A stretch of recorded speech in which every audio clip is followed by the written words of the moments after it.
Assalamualaikum warahmatullahi wabarakatuh. Waalaikumsalam warahmatullahi wabarakatuh. Bismillahirrahmanirrahim.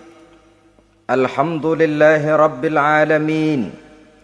Wassalatu wassalamu ala ashrafil anbiya'i wal mursalin Sayyidina wa maulana Muhammadin wa ala alihi wa ashabihil mujahidin at-tahirin, amma ba'du. Saudara-saudara kaum muslimin rahimakumullah. Pada pertemuan terdahulu kita sudah membicarakan orang-orang yang menjadi teman-teman setan dalam kehidupan di dunia ini. Maka pada pertemuan kali ini kita akan membicarakan tentang siapa yang menjadi musuh-musuh setan di dalam kehidupan. Dengan satu catatan, berbahagialah mereka yang menjadi musuh-musuh setan, tetapi celakalah mereka yang menjadi teman-teman setan. Bagaimanapun juga di dalam kehidupan ini, apabila orang telah memproklamirkan bendera permusuhan kepada kita, maka kita tentu seharusnya bersikap waspada dan mawas diri. Demikian juga iblis dan seluruh bala tentaranya yang terdiri daripada setan-setan. Mereka telah mengibarkan bendera permusuhan kepada Nabi Adam dan anak cucunya, kepada kita umat Rasulullah sallallahu alaihi wasallam. Akan sengsara dan celaka jika kepada iblis dan setan yang telah nyata-nyata mengibarkan bendera permusuhan itu kita mengadakan toleransi, mengadakan kerjasama, dan menjadi budak yang memperturutkan kemauan daripada iblis dan setan. Siapa yang menjadi musuh-musuh setan dalam kehidupan ini? Inilah pertanyaan berikutnya yang diajukan oleh baginda Rasul kepada iblis. Hai iblis, kalau teman-temanmu adalah seperti yang telah engkau jelaskan tadi, sekarang cobalah beritahu saya, siapa di antara umatku yang menjadi musuhmu dalam kehidupan ini? Atas pertanyaan ini, iblis laknatullah menjawab, ya Rasul, musuh-musuhku di antara umatmu, pertama, anta ya Muhammad. Musuhku yang pertama adalah engkau, wahai Muhammad. Kenapa iblis mencatat Nabi Muhammad sebagai tokoh nomor satu dalam deretan musuh-musuhnya? Mudah difahami.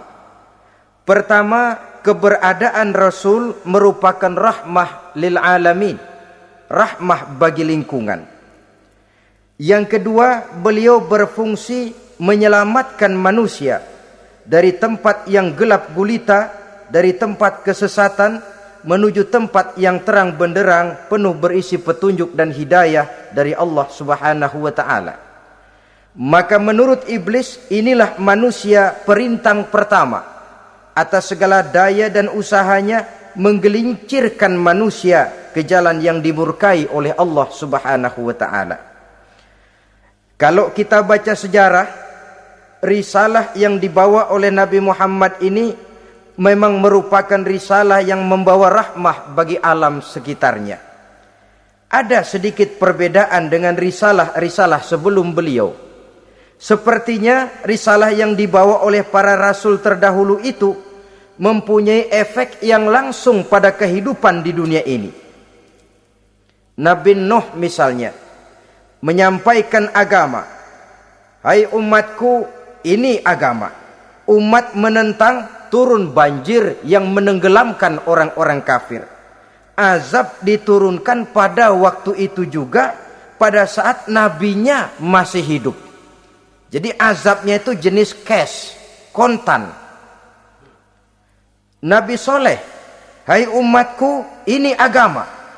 Mereka menolak, turun gempa bumi yang amat hebat menggulung orang-orang kufur. Nabi Musa, hai umatku, ini agama. Mereka menolak, sebagian ditenggelamkan di Lautan Merah, sementara sebagian lain dikutuk menjadi monyet-monyet yang hina seperti diceritakan dalam Al-Qur'anul Karim. Lain dengan Rasulullah sallallahu alaihi wasallam. Bagaimanapun kurang ajarnya umat yang dihadapi oleh beliau, bagaimanapun menentangnya jamaah yang dihadapi oleh beliau, azab tidak turun sepanjang beliau masih hidup. Ini merupakan jaminan dari Allah, wa ma kana Allahu liyu'azzibahum wa anta fihim. Allah sama sekali tidak akan menurunkan azab selama engkau wahai Muhammad masih hidup di tengah-tengah umatmu. Jadi keberadaan Nabi Muhammad merupakan jaminan keselamatan bagi umatnya. Selama beliau masih hidup, azab tidak turun bagaimanapun kurang ajarnya umat. Di sini sedikit bedanya dengan nabi-nabi terdahulu. Juga perbedaan dalam pola dakwah. Nabi Nuh ketika dakwahnya ditolak oleh umat, keluar doanya meminta umatnya ditenggelamkan. Tetapi Nabi kita ketika dilontari batu oleh umat, malah beliau mendoakan umatnya agar memperoleh hidayah. Oleh sikap yang semacam ini, wajar lalu iblis menganggap Nabi Muhammad sebagai musuh ranking pertama. Yang kedua, siapa musuhmu di antara umatku? Yang kedua kata iblis, musuhku Muhammad imamun adil. Pemimpin yang adil. Itu yang akan menjadi musuhku di dunia ini. Putus asa iblis menghadapi pemimpin yang adil. Tipu dayanya tidak terkena. Segala tingkah polanya tidak diperturutkan. Imam yang adil, pemimpin yang adil merupakan musuh daripada iblis laknatullah alaih. Apa sebabnya? Karena pemimpin yang adil mempunyai dampak dalam kehidupan di dunia ini. Melindungi orang banyak, menenteramkan orang banyak. Makin aman, tentram, tenang situasi dan kondisi, makin mudah orang melaksanakan ibadah. Makin tekun orang melaksanakan ibadah, makin dekat dia dengan Allah. Makin dekat manusia dengan Allah, makin jauh dia dari iblis. Sebab dua hal ini selalu kontradiktif. Jika kita jauh dari Allah, tentu dekat dengan iblis. Jika kita jauh dari iblis, harus dekat tentu dengan Allah. Dan begitu selanjutnya. Dalam kaitannya dengan kehidupan kita sekarang, saudara-saudara, disinilah perlunya mempersiapkan manusia. Membangun manusia itu jauh lebih sulit daripada membangun jembatan. Membangun manusia itu lebih sulit daripada membangun gedung-gedung bertingkat. Termasuk membangun dan mempersiapkan calon-calon pemimpin yang adil di masa yang akan datang. Membangun jembatan penting. Tapi lebih penting daripada membangun jembatan adalah membangun manusia yang bikin jembatan.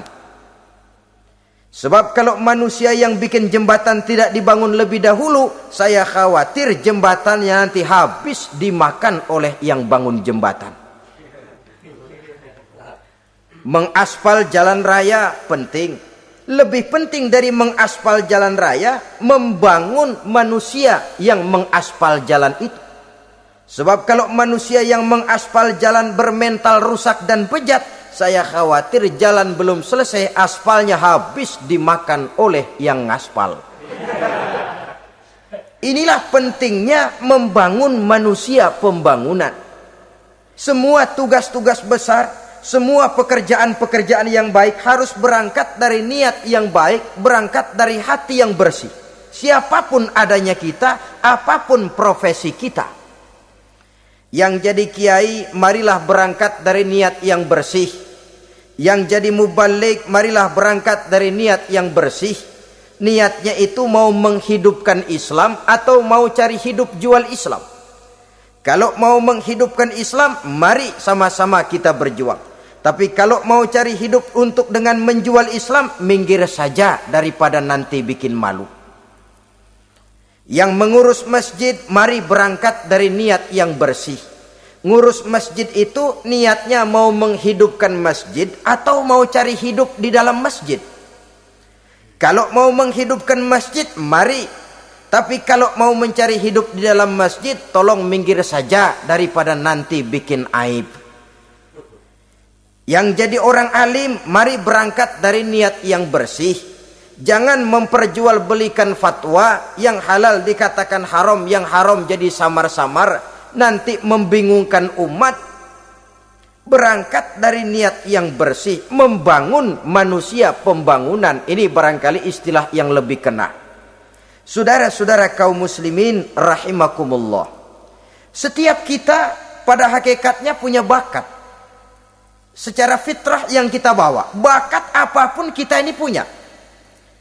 Saudara punya bakat jadi pemimpin, saudara pun punya bakat jadi pengkhianat. Saudara punya bakat jadi orang soleh, saudara juga punya bakat jadi orang salah. Saudara punya bakat jadi orang besar, saudara pun punya bakat jadi orang hina.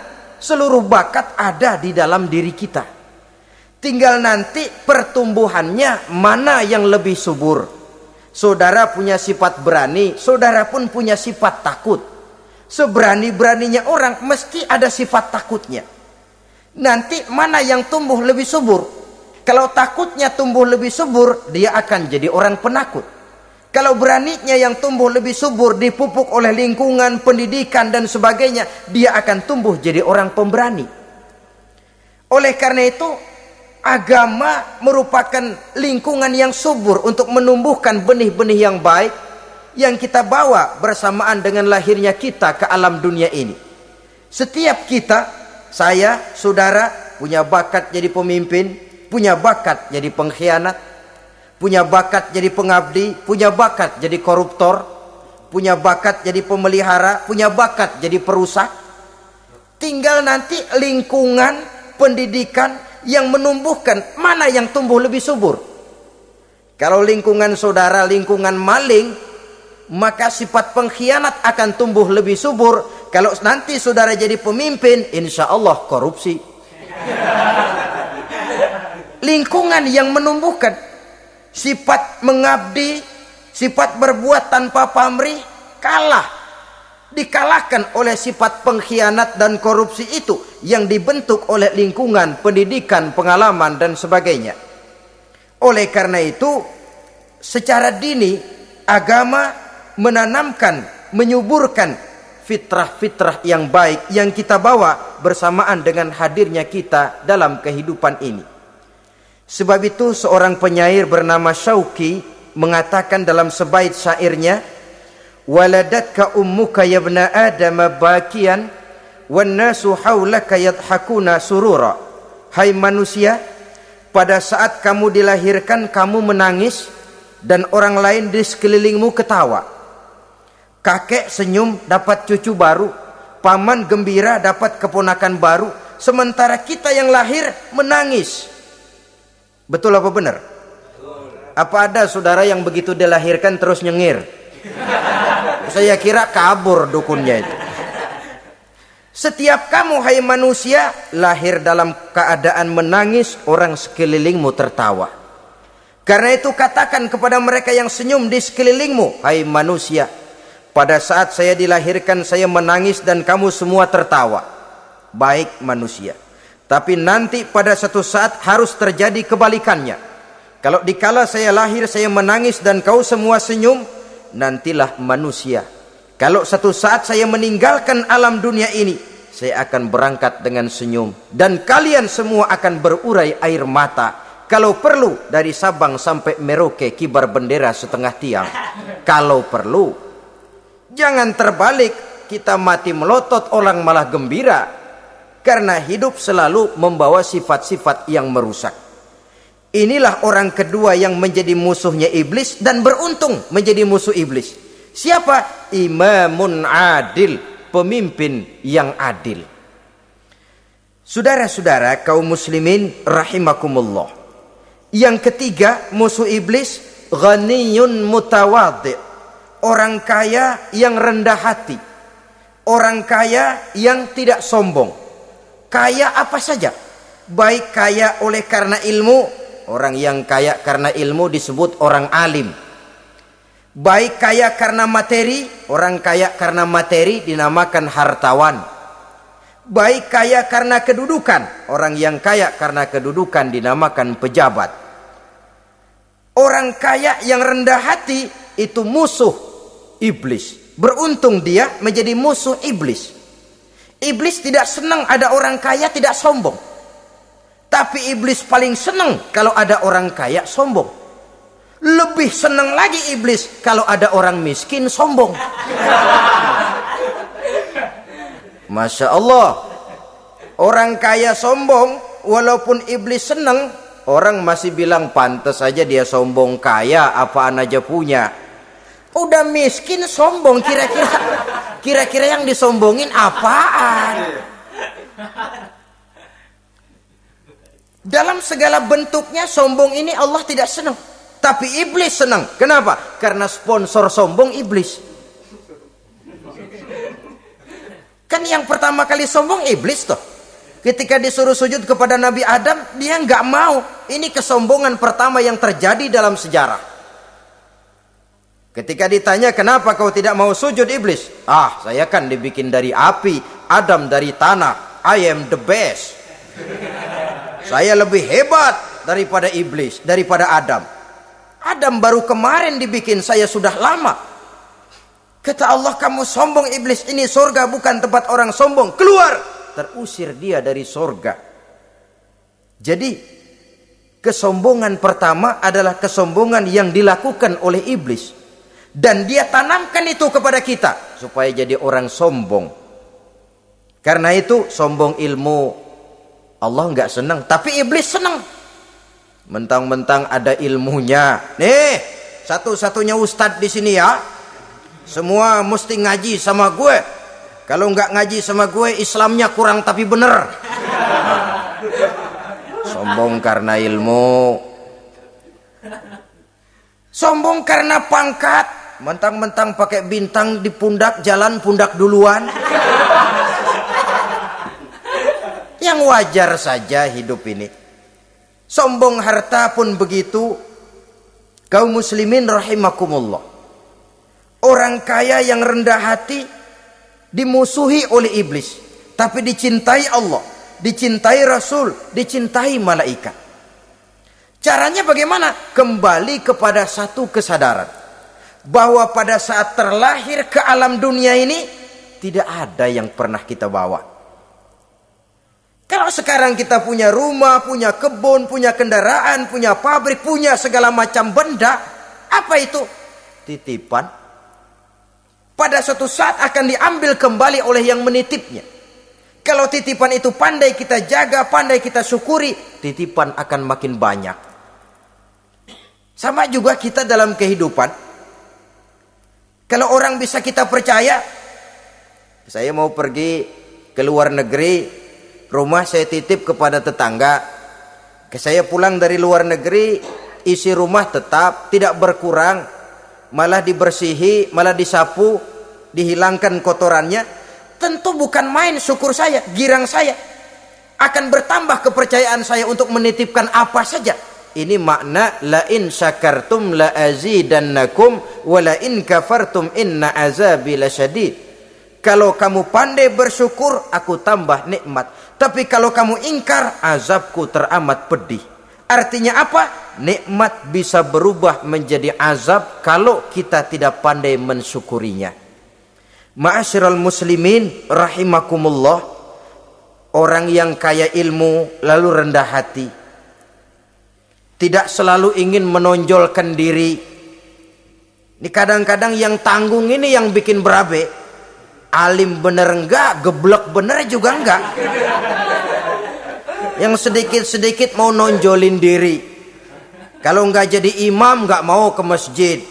Enggak jadi imam enggak mau ke musola. Pokoknya kalau enggak jadi imam marahan sama musola. Macam mana? Saudara-saudara kaum muslimin, rendah hati. Tidak selalu ingin menonjolkan, sebab orang yang selalu ingin menonjolkan dirinya biasanya orang yang kekurangan kepercayaan kepada kemampuan dirinya sendiri. Dia selalu ingin dinomorsatukan. Dia selalu ingin ditempatkan pada ranking teratas. Dia tidak percaya diri. Orang yang percaya diri dapat bersikap wajar dalam kehidupan. Begitu juga kaya karena harta, dengan menyadari bahwa harta bagaimanapun banyaknya titipan dari Allah. Pada suatu saat akan kembali. Dia harus dimanfaatkan sesuai dengan kehendak yang menitipnya. Begitu juga kaya oleh karena pangkat, kedudukan dan jabatan. Pada suatu saat jabatan itu akan hilang dari diri kita. Karenanya sering saya jelaskan bahwa pangkat di dunia ini yang paling tinggi pensiun. Titel yang paling akhir almarhum. Saudara setuju atau tidak, titel itu akan saudara dapat. Bagaimanapun kita cinta kepada pangkat, kedudukan, entah pada akhirnya suatu saat akan sampai kepada posisi yang namanya pensiun. Kalau sadarlah kita kepada pemikiran ke arah sana, maka untuk mencapai kekayaan, baik kekayaan harta, kekayaan kedudukan, tidak lalu menghalalkan segala cara untuk mencapai tujuan, tapi dibatasi oleh norma dan kaedah yang harus dia taati, baik kaedah agama maupun kaedah bernegara. Inilah orang ketiga yang menjadi musuhnya iblis, orang kaya yang rendah hati, orang kaya yang tidak sombong. Yang keempat, saudara-saudara, tajirun shadiq, pedagang, pengusaha yang jujur. Iblis gedek betul, benci bukan main sama pengusaha, sama pedagang yang jujur, yang tidak ngurangi timbangan, tidak nipu pembeli, tidak barang yang jelek dibilang bagus, atau yang bagus di atas, yang jelek di bawah, atau dicampur yang baik dengan yang jelek supaya kelihatan semuanya jadi baik. Semua orang ingin untung, tidak ada kecuali siapapun orangnya, dan itu wajar. Setiap manusia ingin mendapat keuntungan, kalau perlu dengan modal minimal mencapai keuntungan maksimal, seperti yang diajarkan oleh teori ekonomi. Itu kan yang namanya produktif kan. Satu usaha dinamakan produktif, bagaimana kita mengeluarkan modal minimal bisa mencapai keuntungan maksimal. Silakan. Bahwa manusia ingin untung itu insting, naluri, fitrah. Tidak ada orang yang mau rugi. Tapi cara mencapai keuntungan itu yang membedakan antara seorang muslim dengan yang bukan muslim. Sudah pernah saya sampaikan, apabila kaum pengusaha, para pedagang sudah dijangkiti penyakit yang tidak jujur, yang akan timbul adalah kekacauan ekonomi. Kekacauan ekonomi bisa menimbulkan revolusi sosial, dan revolusi sosial merupakan kiamat satu generasi. Semua kericuhan hampir bermuara dari perut, dan itu ekonomi.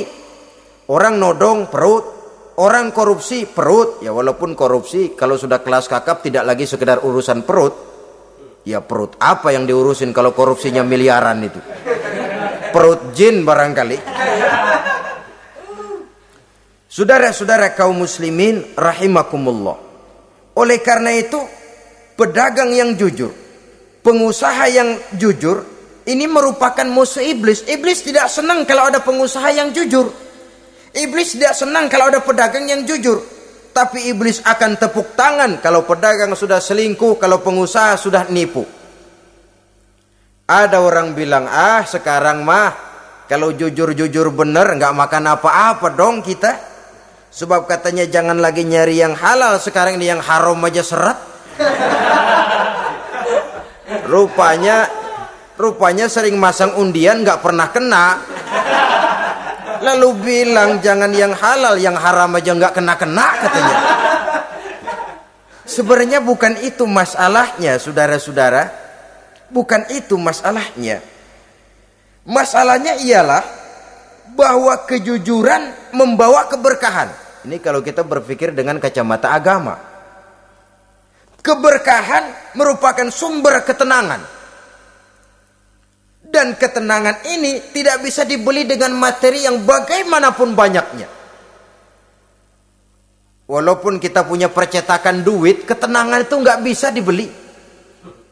Jangankan cuma punya duit banyak, percetakan duit saudara punya, mau membeli ketenangan yang berasal dari keberkahan, sulit. Jadi kejujuran membawa keberkahan, keberkahan membawa ketenangan. Jangan macam dulu tukang sol sepatu. Ditanya oleh temannya, "Bang, ngesol satu hari dapat berapa?" 200 rupiah.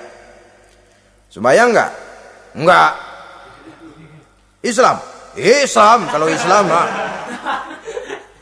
Kata temannya, "Sembayang dah, kali aja besok dapat rezeki lebih banyak." Yang benar, iya. Sebab kalau orang sholat itu Allah dekat, nanti rezekinya ditambah.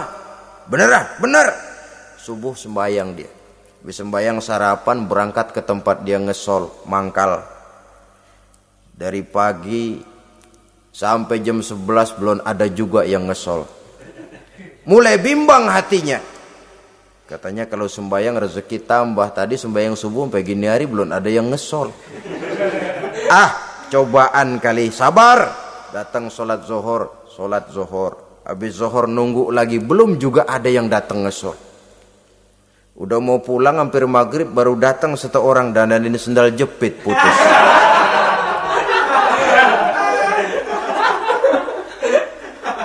Sudah bayar 25 rupiah, pulang dia si tukang sol ini, ketemu sama temennya yang nyuruh sholat tadi.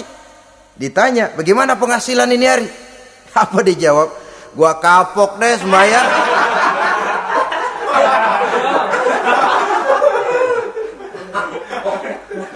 Kemarin nggak sembahyang dapat 200, sekarang begitu sembahyang jigo.